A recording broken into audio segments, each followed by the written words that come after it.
शालिनी की हत्या सोची समझी साजिश या नशे में धुत रईसों का हुई शिकार।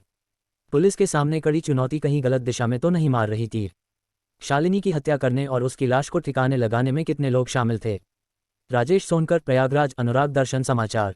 सिविल लाइंस थाना क्षेत्र अंतर्गत रविवार की शाम कैंट एरिया पोलो ग्राउंड स्थित कुएं से बोरे में भरा युवती का शव नेशनल फुटबॉल व दिल्ली में रहकर प्राइवेट जॉब कर रही शालिनी धुरिया रोली का था। इस बात का खुलासा तो हो गया, लेकिन उसके हत्यारे अभी भी पुलिस की पकड़ से काफी दूर हैं। सिर्फ उसका प्रेमी रवि और अन्य छोटे स्तर के लोग ही पुलिस के निशाने पर हैं।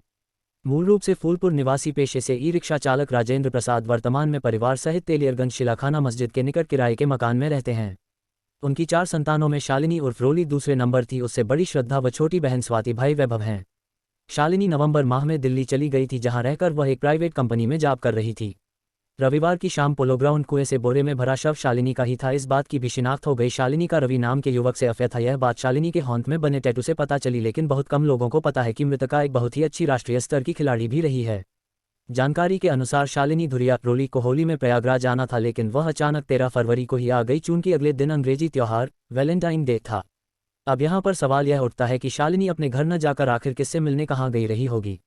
माना वैलेंटाइन डे पर वह रवि से या फिर किसी से भी मिली होगी, ये और बात है। लेकिन हत्या करके उसके शव को पोलो ग्राउंड के में ठिकाने लगाने वाले लोग कौन थे और कितनी संख्या में थे?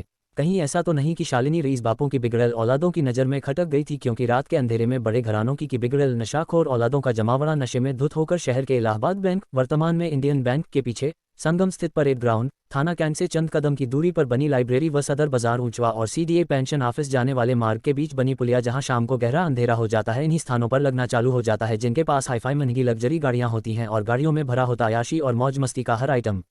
जब इन पर नशा हावी होता है तो नशे में चूर होकर ये रई ज्यादा गाड़ियां स्टॉर्ट कर हवा में उड़ने लगते हैं और इनकी लाल लाल आंखों में दिखाई देती है हवस। साथ में किराए पर लाई लड़कियां इनके साथ कभी कभी होती हैं तो कभी नहीं भी। और जब इनके पास किराए की लड़कियां साथ नहीं होती हैं तो ये पूरी रात शिकार की तलाश में मंडराते रहते हैं। मतलब बड़ा ही साफ है, पुलिस को मृतका शालिनी के प्रेमी व दोस्तों से पूछताछ करने के अलावा धन पशुओं के गिद्धों पर भी कड़ी निगरानी रखनी होगी। उनके बापों का रसूख पैसा और पहुंच देखकर डरना नहीं चाहिए, बल्कि कठोरता के साथ ऐसे बिगड़ल युवकों को हिरासत में लेकर कड़ी पूछताछ करनी चाहिए, क्योंकि हत्या तो राष्ट्रीय स्तर की फुटबॉल खिलाड़ी की ही गई है। और उसकी हत्या कहीं और करने के बाद उसके शव को भी एक नहीं 2-4 लोगों ने साथ मिलकर आधी रात के बाद अंधेरे और गहरे कुएं में ठिकाने लगाया होगा, क्योंकि किसी की हत्या कर शव को अकेले ठिकाने लगाना किसी एक के वश के बाहर है। जाहिर है कि घटना को अंजाम देने के बाद 4 पहिया वाहन का इस्तेमाल भी किया गया होगा।